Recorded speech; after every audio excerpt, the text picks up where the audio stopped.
Okay, let's get going. Good afternoon to you. This is the BayCAN special webinar on the BayAdapt joint platform. I'm Bruce Reardon.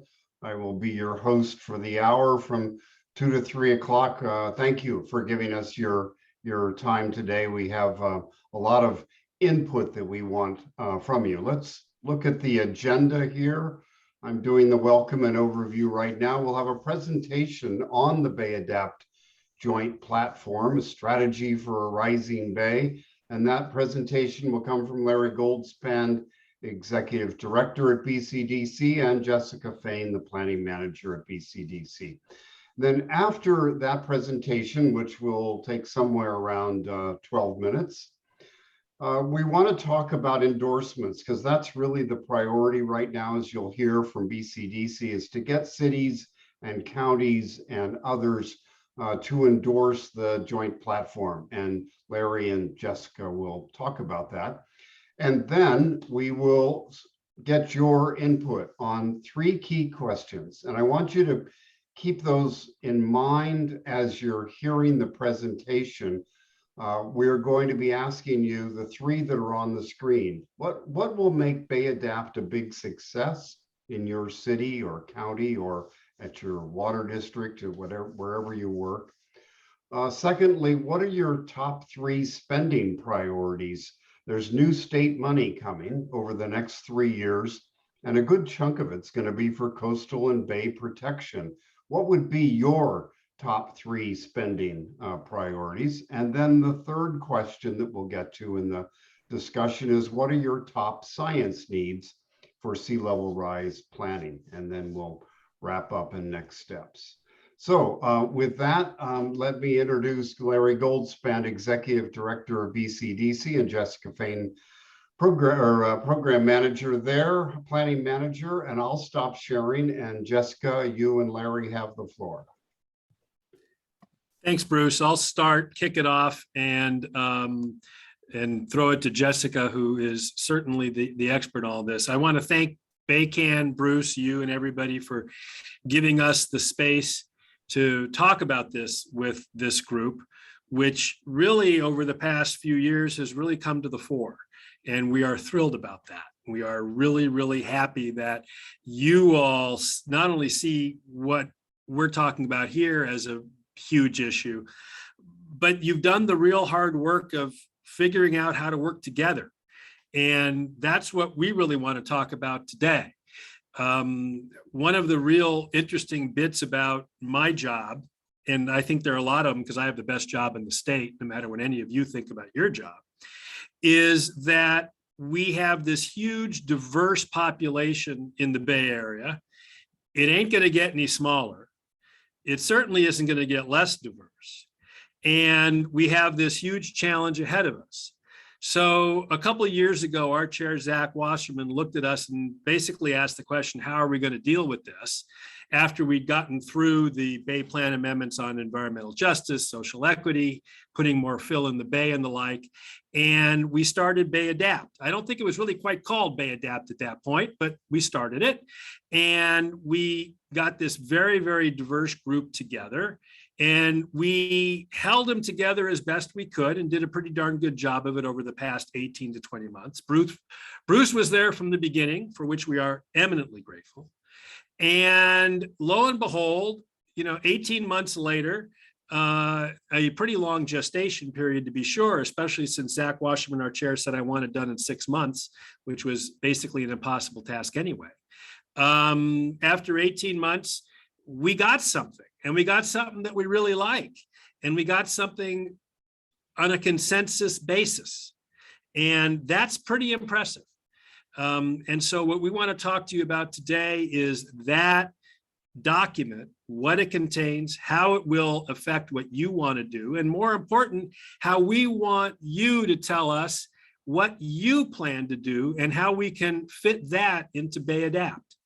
And ultimately, we got an ask with a big capital A, which is we want endorsements. We want to ring the Bay with endorsements for BayAdapt. And that ultimately is what we're going to ask you for. And you're going to let us know with those 3 questions how in the immortal words from Jerry Maguire, how we can help you. So with that, I'm going to throw it over to Jessica. Thanks, Larry. Thanks, Larry, and good afternoon, everyone. As Bruce mentioned, I'm Jessica Fain. Oops, let me try this for my machine. Planning Director at BCDC, and I am so thrilled to be presenting to you the final draft of the Bay Adapt Joint Platform. We've come to you with early drafts, and it is just great to be here at this moment and share it with you. So let me get going here. Can you see that? Look okay? Okay. So for most of the 8 million people who live around San Francisco Bay, sea level rise might seem like a sleeper issue. As we walk along our favorite waterfront, the waves don't seem taller, and we ride the Capitol Corridor, the water levels look the same as ever. After a storm, however, those trying to traverse San Francisco's Embarcadero or Sonoma's Highway 37 are noticing more water. Sea level rise is already here and starting to affect our highways and commutes. Another foot or two will seriously impact our homes, jobs, and safety. The rise is slow and steady now, but around 2040, scientists project it will speed up. By then, in the time it will take a current preschooler to graduate from college, it will be too late to start to prepare for the water that will be rising onto our airport runways and the wetlands ringing the bay. Before long, a big storm like the train of atmospheric river events that drenched us over and over in 2017 will bring water onto our basements and BART stations, onto our bridge approaches, and even into our ballparks. As we experience another California drought season, devastating fire season, it's easy to push sea level rise to the back of our minds. But the Bay Area stands to be one of the hardest hit coastal areas in North America. It is 1/3 of the California coast, but is projected to experience 2/3 of the economic impacts due to sea level rise. We've done the studies. We know what's at risk when it comes to our commutes, our homes, our vulnerable communities, and our habitats. It's past time for us to get ready. So where do we start? The Bay Area, as Larry mentioned, is one of the most culturally and geographically diverse regions in the United States, with people of color comprising 59% of our population. Our racial and ethnic diversity is what makes the Bay Area such a great place to live. Our region is also called the Bay Area for a reason. The Bay is the defining characteristic of our geography and defines so much of our economy, infrastructure, environment, and lives. Our diversity of people and habitats also supports one of the most innovative economies in the world. Within this context is both diversity and inequity. Across our communities, cities, and counties, we have different histories, different challenges, and different opportunities. Deciding which climate change adaptation options are right for each community can be complex. Studies show that the risks from sea level rise and the resources necessary to address those risks are unequally distributed across the Bay, disproportionately impacting low-income communities of color who have also long been victims of other environmental injustices. From Alviso and East Palo Alto in the South Bay, Bayview, Oakland, and Richmond in the Central Bay, and San Rafael's Canal District and Martinez to the north, this map shows hotspots of communities who may have limited ability to prepare for or recover from a disaster like flooding from sea level rise. The health of Bay ecosystems is not just important to the planet, it's also inextricably linked to our way and quality of life. We continue to learn how nature protects people from natural disasters and improves public health. But as water levels rise, coastal habitats risk being drowned and lost. As a result, both people and nature will suffer. The good news, of course, is here in the Bay Area, we aren't starting from scratch, not by a long shot. There are examples across the region of adaptation happening today. In some cases, we will adapt by restoring natural wetlands to absorb more water and buffer us from storms, while in other places, we'll build higher protection, such as seawalls, to keep water out. We may also avoid building in areas that are likely to flood or become wetland habitat. Sometimes adaptation may even require removing things that are already built out of harm's way. Adaptation will also spur innovation as we learn how to coexist with more water in the future. In a way, the Bay also fractures our region. The Bay Area is comprised of a dizzying array of governmental entities in the region's 9 counties, 101 cities, and hundreds of special districts clustered around a single bay. There is no one agency that is in charge of sea level rise. Adapting requires communities and agencies coming together to make thousands of changes.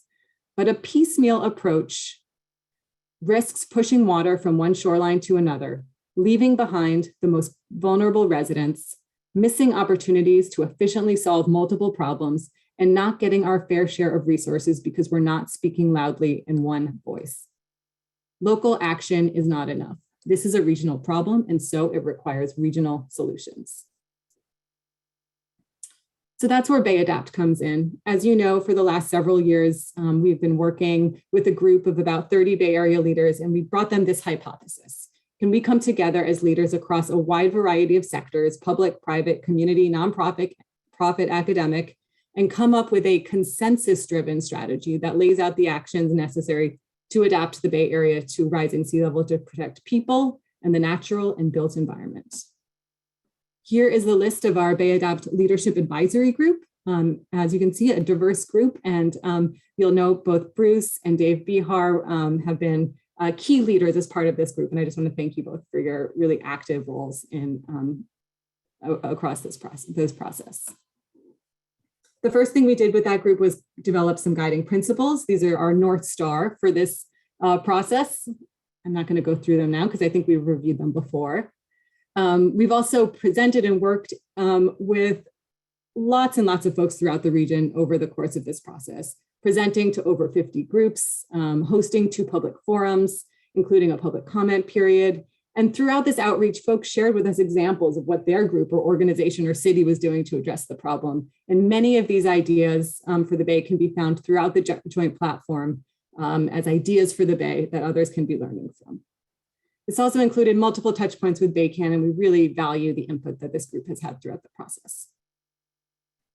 We also did 3 deep dives, focus groups, sessions with local government groups, where we shared an earlier version of this and co-hosted a region-wide group with BayCAN, as well as several others. And many of you I see on the call today participated in that group last winter, as well as groups, 2 elected official groups with Marin's Bay Wave Steering Committee and San Mateo's Sea Level Rise and Flooding District Board.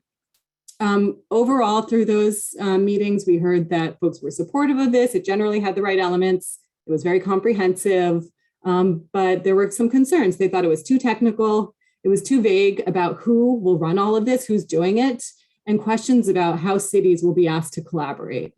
They thought we needed to focus more on why we need to work together as one Bay, how we make this into something that cities really want to participate in, how we really lead with the benefits to explain to local governments why and how this can help them. And then being clear about how this links to other efforts like Plan Bay Area, housing, affordability, and other issues confronting the region, as well as being more explicit about our social equity goals and how this advances equity.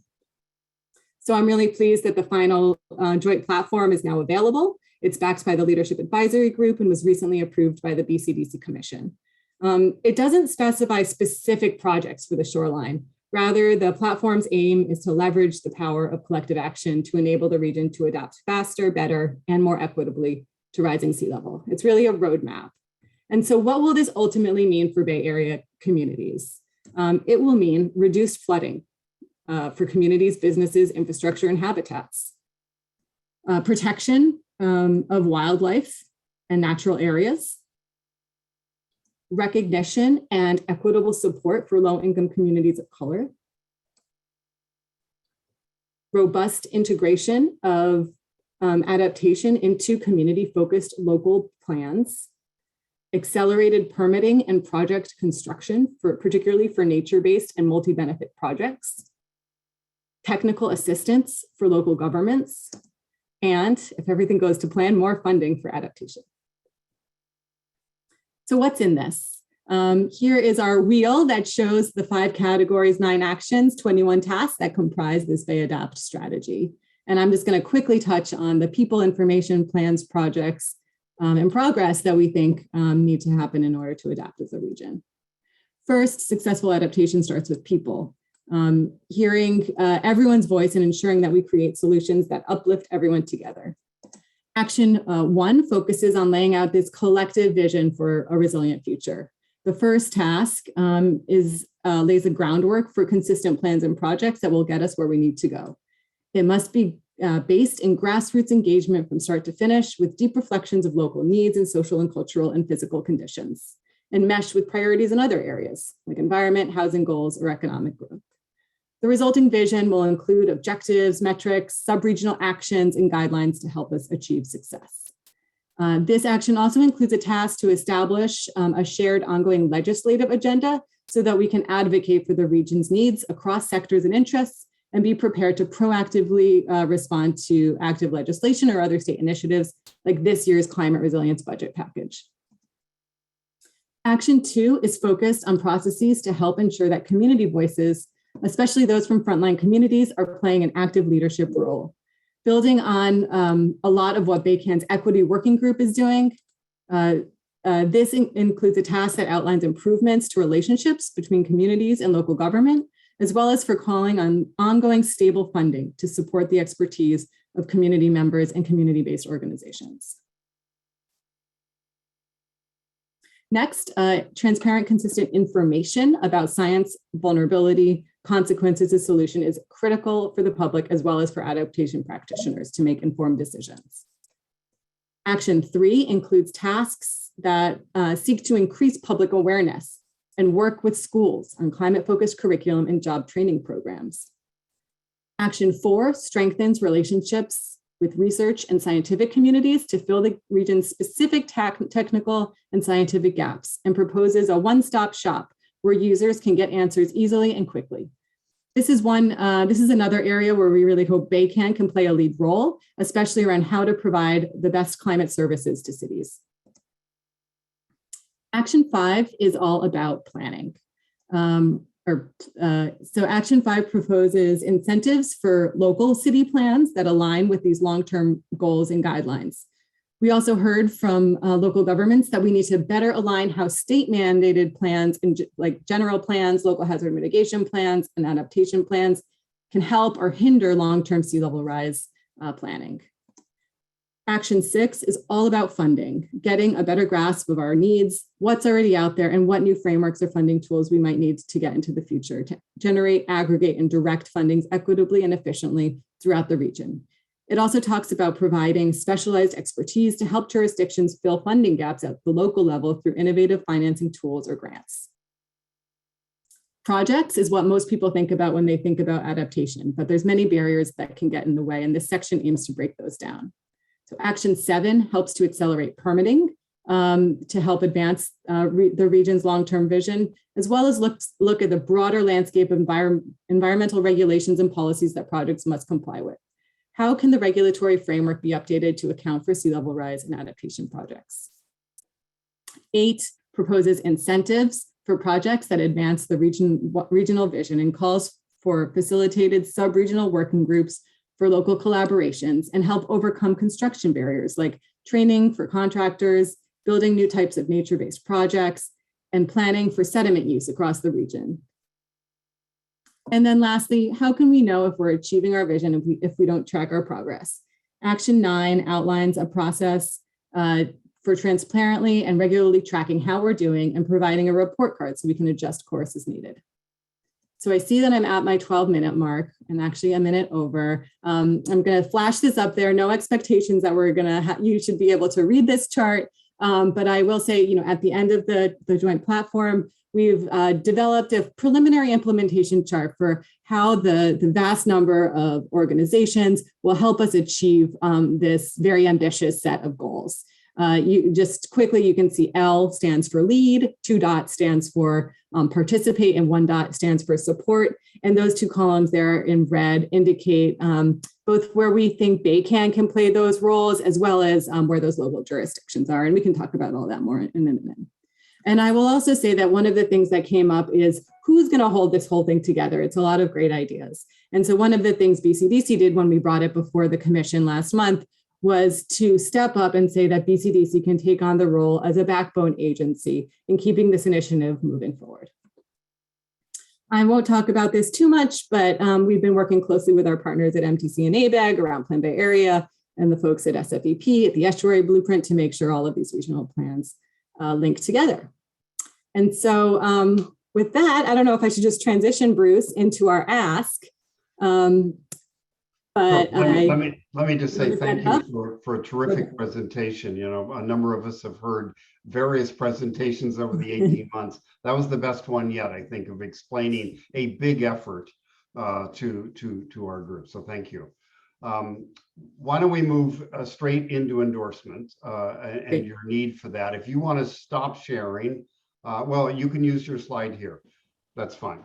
Okay. Yeah. How about I'll start mine, then you can go yours, and I think they relate. Hopefully they go together. But you know, this is basically you know, we have obviously a lot of work to do. You know, Bay Adapt is a roadmap. The hard work is really to come, but it's so important right now that we, as a region, show that we have a plan, we have a strategy, we have a roadmap forward, and the best way to do that is to just get as many endorsements as possible from folks like you around the region. And so what we're asking for is endorsements for Bay Adapt by the end of the year. This can really look like really anything, but you could send us a letter of support. You could bring it before your city council or other board. We've developed a model letter of support and a model resolution that are available for folks to tweak or tailor to your needs. We're also going to be doing a similar event with the League of Cities, 3 chapters in the Bay Area on December 1st. And this is just a smattering of some of the groups who have already endorsed Bay Adapt. We know many others are on their way, and we hope that you can join them. So great, that's perfect. Why don't you stop sharing, and I will share just my one slide quickly here. And we'll go to, so this Jessica referred to, there's a model resolution that we can send you. There's also a template for a model letter of support. So Jessica, maybe while we're doing the rest of our webinar, if you could put, or one of your people could put the links in the chat box. We will also, folks, send these to you in an email, old style, but we'll put them in the chat box here. Anything else that Larry or Jessica you want to say before we go on to getting input from our group here? I don't think so. No, I don't think so. I'd love to hear any questions. I was excited. I think I see Danielle from Alameda on the phone here today. I was excited to see that Alameda is going to be bringing this before their city council. And so I'd love for, you know, any discussion that we want to have about what are the best ways to think about how you might be able to endorse this. Yeah, and let's use the chat box for that. So if you have, during the rest of our hour here, if you have questions or comments about the endorsement process, put them in the chat box and Jessica and Larry can answer them there. Larry, did you want to say a couple of words here? I was just going to say, one of the delightful things about our commission is that 13 out of the 27 members are local elected officials. So we'll be working through them as well. So those are the 9 county supervisors and then the 4 representatives from ABAG, East, West, North, and South. Great. Thank you. Thank you both. Let's go on to the input section here now. And again, you can use the chat box between now and 3 o'clock with your questions for BCDC or your comments about the endorsement process or just about the joint platform itself. But we want your input on a couple of questions here. And that's how we're going to use the rest of our time on the webinar. And we're going to break you into small breakout rooms. We have 50 people on the Zoom, so there should be about 4, maybe 5 in each room. You'll have 12 minutes, they're short. And here's the first question we want you to answer. Talk about this one in your group. We'll put the question in the chat box as well. Yes, you can do that so you can be reminded what exactly the question is here. Number 1, what will make the joint platform a really big success in your city? We have it now. It's taken, as Jessica explained, 18 months to put this together. It's a big and sprawling setup. It has a lot of leads and supporters and various things. But what would make it really work for sea level rise and extreme storm planning in your city, in your county? So that's the first question. We're going to take 12 minutes on this. When you come back, after your minds have been all jostled by your discussion in your small group, we'll ask you to put your best answer or two, each of you individually, into the chat box so we can record them. So I'm going to send you to breakouts now. You'll get a timer, but it'll be 12 minutes. You each have, you can self-facilitate there. And let me click on the boxes.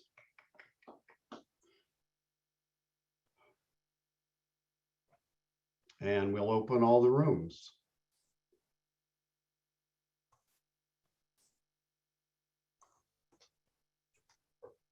It should be assigning you, but it did this to me the other day with a different group where it didn't, which is very interesting. Hold on a second.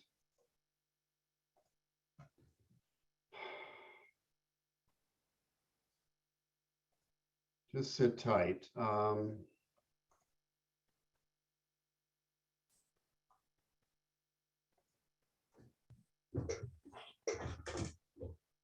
Okay, so that should assign you, and let's see, or if anyone's moving. I am mystified by because this happened again with me with another group the other day. So it hasn't assigned anyone to a room. Thank you, Zoom. It's always that thing, you yell at your computer and it's eventually your problem, and you know it's you.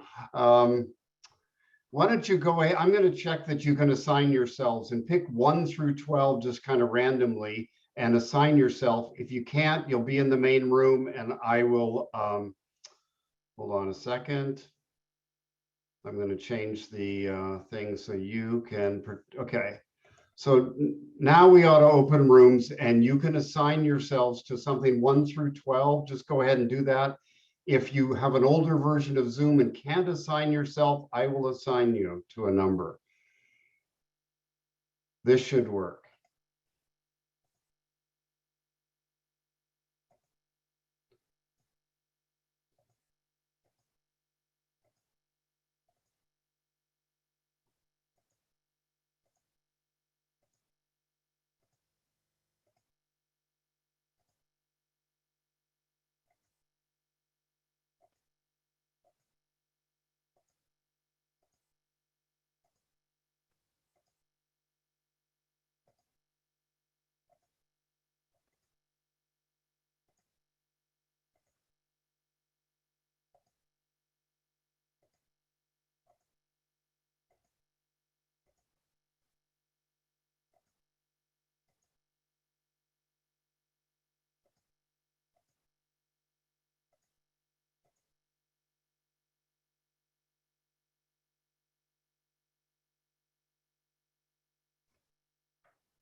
Welcome back.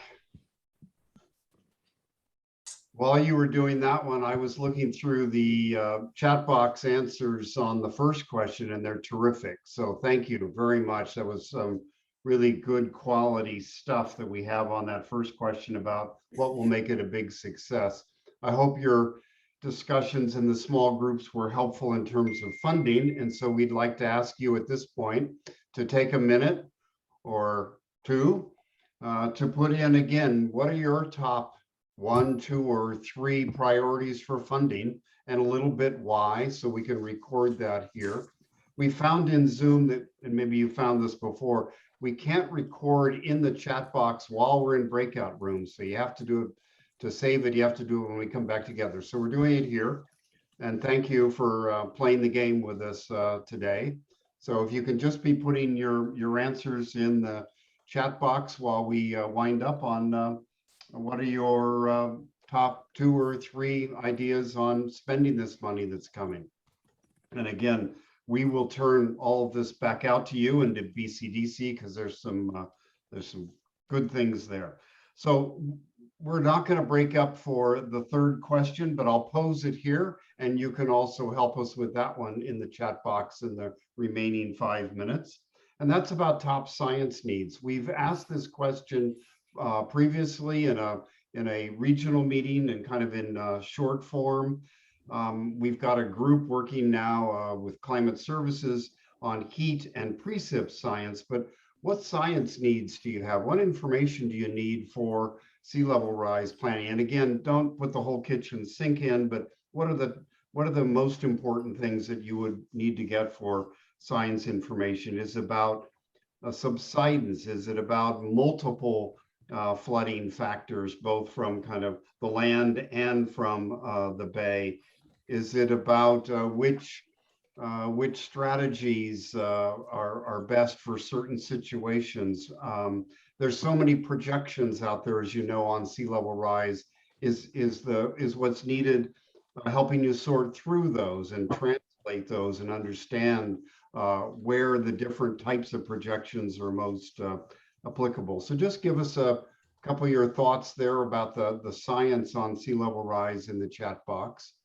And I'll bring back, while you're doing that, bring back Jessica and Larry and see if you want to make a final pitch on endorsements here in our last couple of minutes.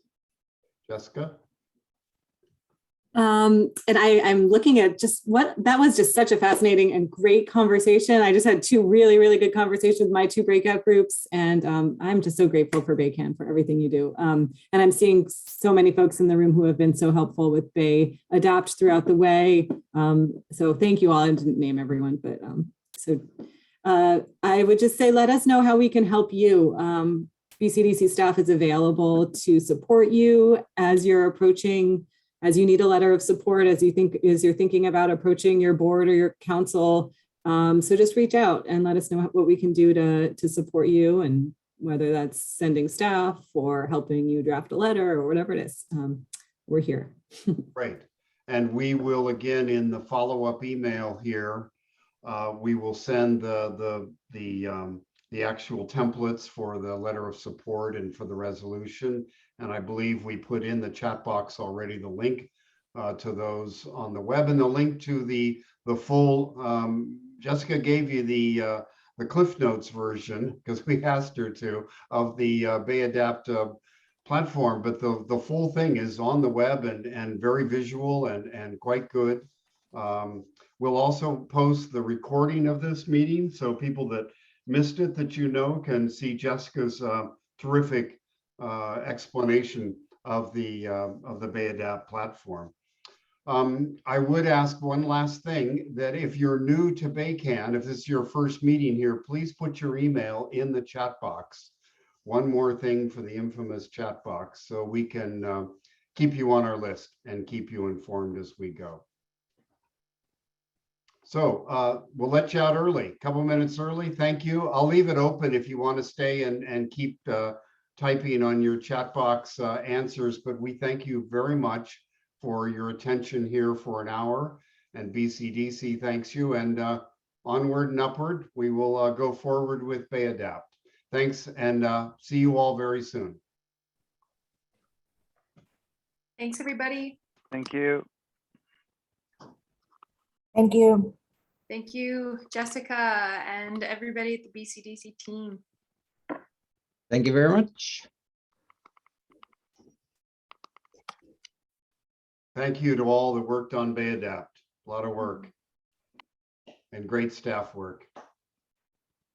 Nicely done. Jessica, I totally forgot to put the links to the endorsement templates in the chat. Maybe we can email that out, Bruce, Yeah, we can as a do that. follow-up. Okay, great. Do that. And we can actually send, I have the 2 templates in an email, so. Oh, wonderful. Yeah, great. Thank you.